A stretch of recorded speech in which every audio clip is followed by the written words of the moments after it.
سوق المراوع الأسبوعي في محافظة الحديدة.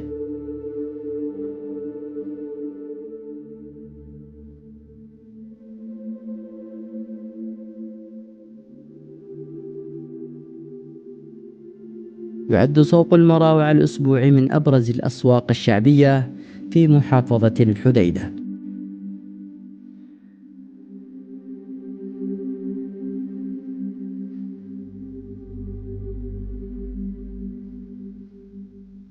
حيث يجتمع فيه البائعون والمتسوقون من مختلف المناطق المجاورة لتبادل السلع والمنتجات المحلية.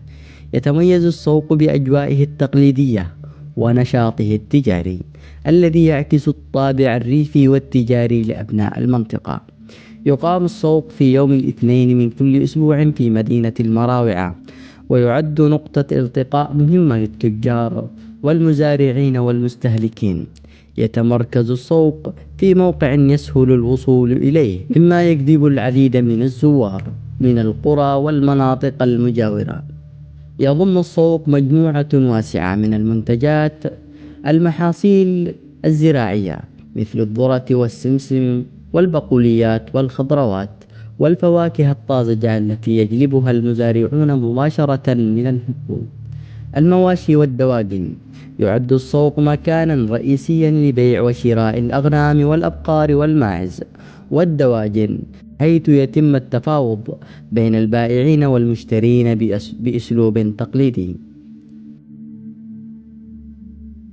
الحرف اليدوية والصناعات التقليدية مثل السلال المصنوعة من سعف النخيل والأدوات الفخارية والمشغولات اليدوية التي تعكس ثقافة المنطقة.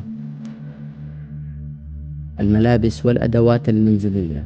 تتوفر الملابس الشعبية والمستوردة إلى جانب الأدوات المنزلية والمستلزمات اليومية. البهارات والعسل والتمور. يتم عرض مجموعة متنوعة من البهارات المحلية والعسل الطبيعي والتمور الذي يعرف بجودته في المنطقة. يعد السوق فرصة ذهبية للمزارعين والصيادين وأصحاب المواشي لبيع منتجاتهم مباشرة دون وسطاء، مما يعزز الدخل المحلي، كما أنه يجذب التجار من المدن المجاورة، ما يساهم في تحريك عجلة الاقتصاد المحلي. سوق المراوعة الأسبوعي ليس مجرد مكانا للبيع والشراء، بل هو ملتقى اجتماعي يعكس التراث الشعبي وأسلوب الحياة في المنطقة.